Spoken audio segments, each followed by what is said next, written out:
Matapos nga po ang media day ng San Antonio Spurs, diretso nga po sa training camp ang lahat ng kanilang mga players sa kanilang pasilidad. Ngayong araw nga po ginanap ang day 1 ng kanilang official na ensayo bilang isang kupunan kung saan nagkasama na sa wakas sina Chris Paul at Victor Wembanyama. Ngunit ayon sa isang insider, inuunti-unti muna nga po ng San Antonio Spurs ang kanilang ginagawa ngayon. Binubuo muna nga po nila ang relasyon ng kanilang mga veterano kagaya na lamang nina Chris Paul at Wembanyama. Sa katunayan, nagbibigay muna nga po ng pointers at advice si Chris Paul kay Wemby patungkol sa kanilang gagawing play. Sa madaling salita, ginagamay muna nga po nila ang laro ng bawat isa at kapag nagawa nila ito, saka pa lang nila gagawin ang mga pick and roll at alley-oop plays na siyang hinihintay na makita ng mga fans. Ganito nga po ang ginawa ni Chris Paul noon sa Clippers, kaya kung gusto nga po nilang makabuo ng bagong bersyon ng Lob City, kailangan muna nga po nilang alamin ang mga basics at galaw ng bawat isa upang hindi sila magkamali.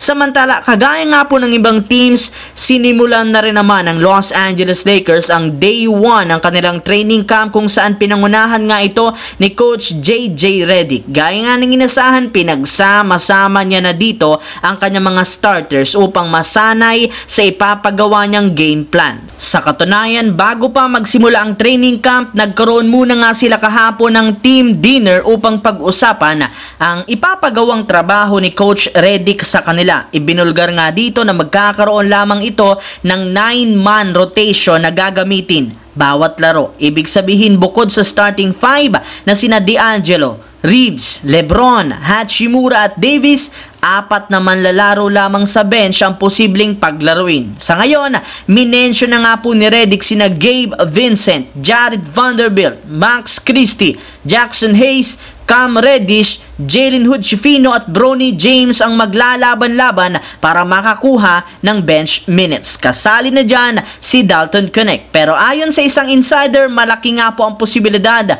na gamitin dito sina Jackson Hayes, Gabe Vincent, Dalton Knecht at si Christian Coloco, since sinabi nito na isa sa mga priority niya ay ang paggamit ng big lineup at triple tower. Samantala, kagaya nga po ng San Antonio Spurs at Lakers, sinimulan na rin naman ng Milwaukee Bucks ang kanilang training camp kung saan lahat ng kanilang mga players present sa unang araw ng kanilang practice. Maging ang kanilang superstar na si Chris Middleton na merong injury na kasama rin naman nila. Nag-practice na rin naman dito ang dalawa pang superstar na sina Giannis Antetokounmpo at Damian Lillard na umaasang magkakaroon sila ng healthy season. Pero hindi rin naman nagtatapos dyan ang unang araw ng Milwaukee Bucks dahil nagkaroon sila ng isang guest matapos sumama dito ang retired NBA player at 2-time NBA champion na si Rajon Rondo. Well, as of now, hindi rin naman siya parte ng team, sadyang sumama lamang ito